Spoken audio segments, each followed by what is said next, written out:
Hi, it's me again with CorelDraw Tips and Tricks. Somebody's trying to duplicate this, and I've been working on this on and off, a couple of emails back and forth.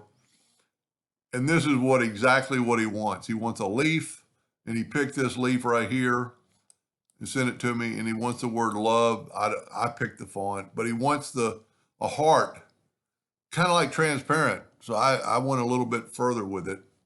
So I'm going to take this leaf, and as always, I'm going to make a duplicate of it and move it over. Then I'm going to take this one and trace bitmap, outline, trace, clip art. This leaf traces unbelievably well because there's really just one back color.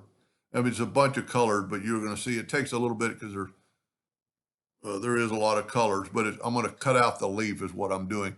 And you could trace this, but you can't trace it like this is going to trace it right now in just a second. And we're done. Now I'm going to move that over and you can see just a few colors. It already deleted some of them. I'm going to go to object group and ungroup it. And then I'm going to get rid of these colors. And that's all that's to it. Now I need a box at least as big as this.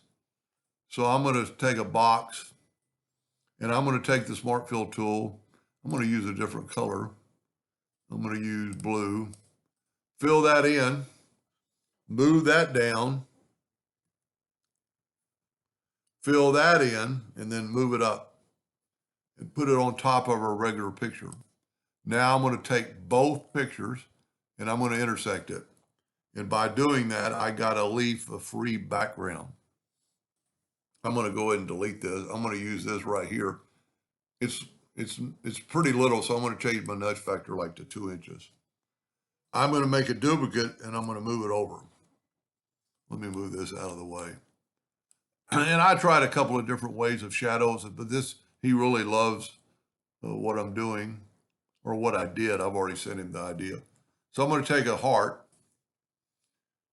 and I'm using his file. I always draw in hairline, which doesn't really matter in this case. And then you're going to put it somewhere in there, make a duplicate of it and move it over so these are equal.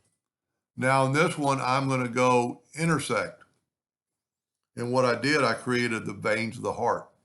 On this one, and you never know which is on top, but I'm going to go back minus front, and it took the heart away. So now I can double click or double move this over.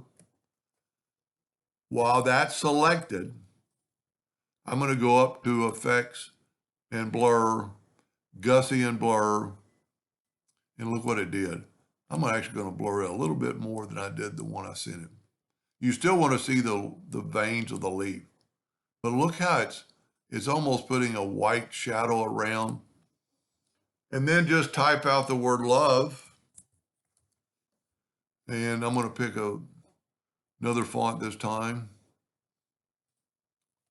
A lot of times you have to click off your font to get it to work, but that should be the first one there. A little thin, maybe Bird of Paradise or black. There we go. That looks pretty good. Then just kind of size it, and you're going to put it on the blur and move it around to your heart's content. That would really be, someday I wish I could get into printing. I would love to actually see what that, and he's going to hopefully show me when he prints it out, what it's going to look like. That is pretty unique. Anyway, I hope that helps somebody along the way and him, and thank you for watching.